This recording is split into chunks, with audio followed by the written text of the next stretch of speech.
Hello guys, আসসালামু আলাইকুম। Welcome to my Facebook account. তো সকাল সকাল যদি না আসতাম, কারণ আমি কালকে বলেছিলাম যে রাতেরবেলা এখানে আমার মেইন যে গাপ্পি আর কি ফিমেল আছে, ওরা অলমোস্টলি বাচ্চা দিয়ে দিয়েছে। আর এখানে আমার ব্রিডার মেল, যেটা বড় মেল দেখা যাইতেছে, ওর বাবার মতো একদম হুবহু দুইটা মেল আসছে এখানে। যেই কয়টা আর কি, পাঁচটা, টোটাল পাঁচটা, আর এখানে একটা আছে, সবই মেল আর তিনটা ফিমেল। এগুলো সব ব্রিডিংয়ের জন্য এখন আলাদা করে দিব, নাহলে বাচ্চাগুলো টিকানো মুশকিল হয়ে যাবে, কারণ এগুলোর পেটে এখনও ফ্রাই আছে।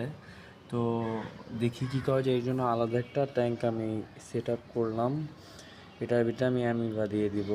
তো দেখি কি করা যায়। তো সবাই দোয়া করবেন, দেখি কি করা যায়।